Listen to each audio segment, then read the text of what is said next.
Welcome to our channel. Today we how to configure BIOS boot order for faster system startup. Quick tutorial step by step clearly. Begin by powering on your computer. Press the appropriate key to enter the BIOS setup.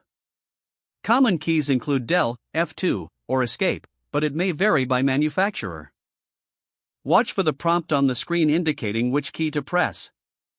Once in the BIOS menu, navigate to the Boot tab using the arrow keys. Locate the boot order or boot priority list within the Boot tab. The boot order defines the sequence in which devices are searched for an operating system. Identify your primary boot device, typically your hard drive or SSD.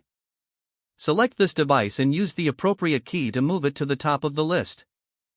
If your system uses UEFI, ensure the proper boot option is enabled for faster startup.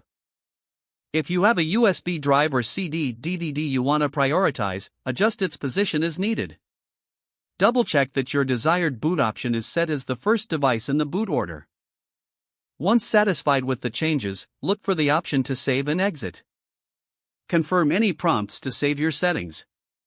Your computer will now restart with the new boot order. Expect a faster system startup time from your adjustments.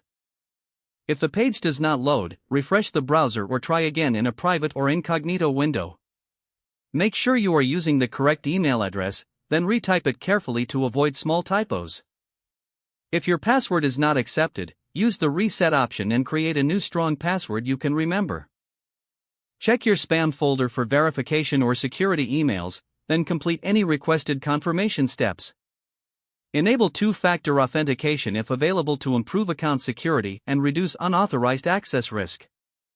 After signing in, review your profile details so your contact information and settings are accurate and current. If you see an error message, note it down and try again after restarting your device and internet connection. Log out when you finish, especially on shared devices, to keep your account and payment information secure. If the page does not load, refresh the browser or try again in a private or incognito window. Make sure you are using the correct email address, then retype it carefully to avoid small typos. If your password is not accepted, use the reset option and create a new strong password you can remember. Check your spam folder for verification or security emails, then complete any requested confirmation steps. Don't forget to like this video and subscribe to our channel for more step-by-step tech guides.